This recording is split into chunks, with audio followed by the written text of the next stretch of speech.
Hi, Analisa Six here with the Sober Curator and the Lady of Leisure to bring you the May 2024 horoscope for the zodiac sign of Capricorn for sun and rising placements. I feel like my hair is always wild and crazy and I get distracted. All right, Capricorn, how are you? We're going to jump into the horoscope. We are in Taurus season right now, which is the fixed earth sign of the zodiac, and you are the cardinal earth sign of the zodiac. So Capricorn energy is really good at driving things forward, very success oriented, workhorses. You're just very good at starting things, not necessarily good at finishing things, but you're good at starting them. And Taurus is the stabilizing earth energy. So while Capricorn is driving things forward, Taurus is stabilizing. And so when these two archetypal energies are in aspect to each other in a positive way, working together, it's really good to get things started, and it's really good to work hard on them and stabilize them. The area that Taurus is hitting for the horoscope chart for you, Capricorn, is the fifth house, which is the house that rules self-expression and creativity. The sun bringing energy here is so great for any artistic projects you have going on or any creative projects. It's also really good for connecting with children as well as our own inner child. Doing things that bring us pleasure and joy is really supported when the sun is here. We might really feel a need or a calling to express ourselves in a way that is comforting to us. I mean, Taurus really likes to do things that bring a sense of nostalgia and comfort into the mix. And so, Capricorn can be a very traditional sign. It's like, this is the way it's always been done, and I'm going to uphold that tradition and I'm going to keep that solid. And Taurus is here like, yeah, let's keep it solid. Let's do that. And so, if, like, let's say that you grew up experiencing some connection to a place or a thing, this might be a time where having that connection again to that place or thing is really uh pleasurable for you. Like, it makes you feel in alignment and good. Venus is also in Taurus starting May out and will be here for the first few weeks of May. And she emphasizes all of that energy. She enhances our self-expression, our creativity, our desire to connect to children or our inner child, our desire to seek pleasure and joy. She, is really calling for us to lean into those areas of our life. So hopefully May is a really pleasurable month for Capricorn in terms of, those themes. If you're a Capricorn that has a lot of anxiety or fear around self-expression, then maybe this energy is a little scary to you. If you are an all work and no play Capricorn, maybe this is a time where you have to heal a lot of your relationship to play, and knowing that play is just as important, if not more important than work. Those are themes that come up for you during this month. We also enter May with Mars and Mercury and Chiron in Aries. Mars just entered Aries at the start of May and will be passing through this area of the chart for the whole month, which happens to be the fourth house. The fourth house is the area that represents home and family, and Mars here is not the best placement. Mars can bring challenges around our home life, whether that's, a move that we're doing or family life where there's maybe more conflict. Mercury has been retrograde here already over April. So we've already been experiencing some hardship and conflict in the home and family life. And, there's definitely challenges here. We might have to have a lot of conversations around the structure of the home, family dynamics. If there's renovations or projects happening in the home, there's a lot around that needs to be addressed. And it might happen in a difficult, challenging way.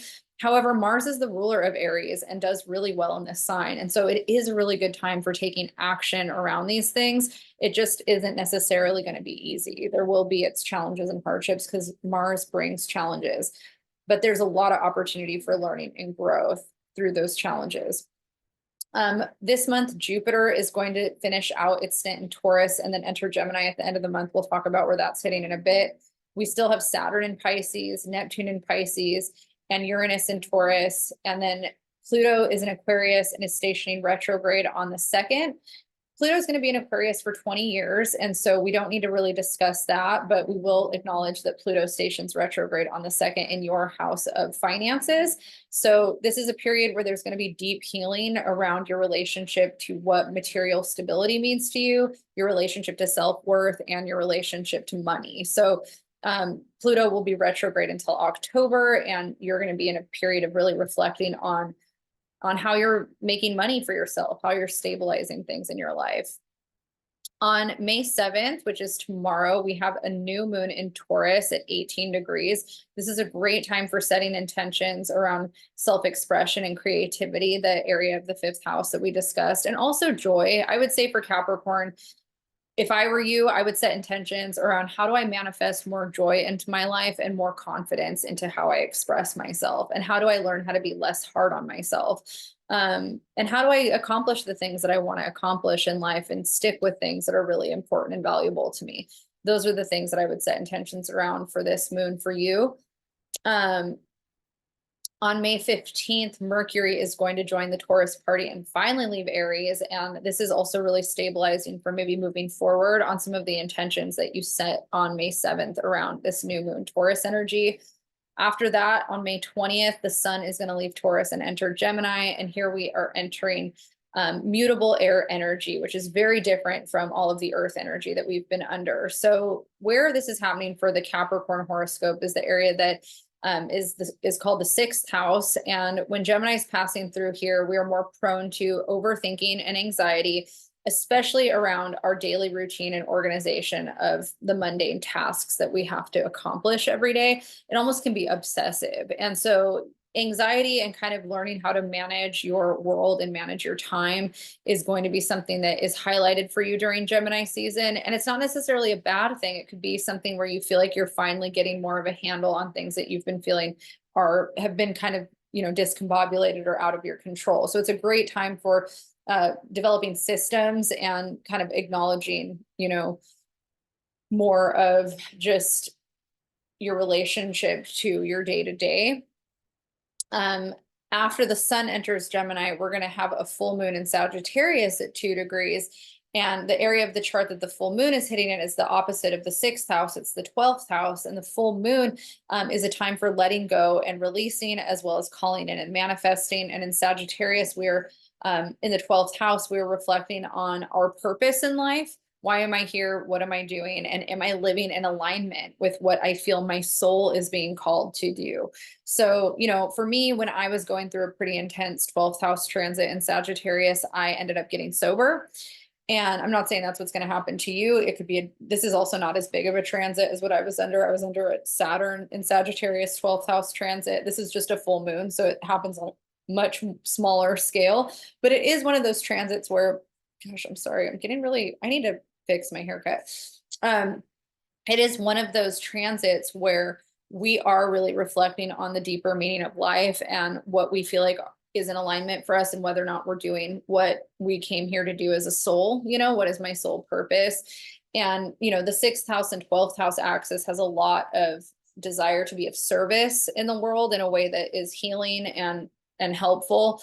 So those are themes around May 23rd you might be reflecting on that helps you to maybe influence some change in your life that's helping you move in the direction that you want to go in.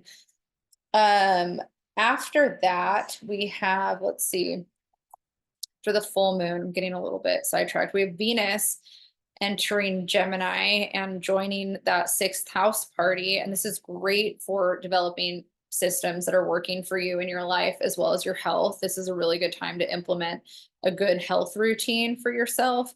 And then after Venus joins the Gemini party, Jupiter is going to join the Gemini party. So Jupiter's been in Taurus for the last year, and Jupiter is now stationing into Gemini for the next year from now. And we are going to have this big emphasis in the sixth house for the Capricorn horoscope that will be kind of driving the ship for a big part of how you are approaching your day-to-day routine and your health. So Gemini is a really good student. Gemini energy is prone to like ADHD and kind of having a hard time honing in on one thing, but luckily Capricorn, you're really linear and good at honing in on one thing.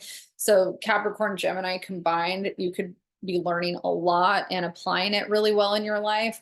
With that said too, because Gemini tends to be so analytical, it's easy for you to get scattered or overwhelmed or anxious by taking on too much. So that's something that you're going to want to be mindful with Jupiter in Gemini passing through the sixth house.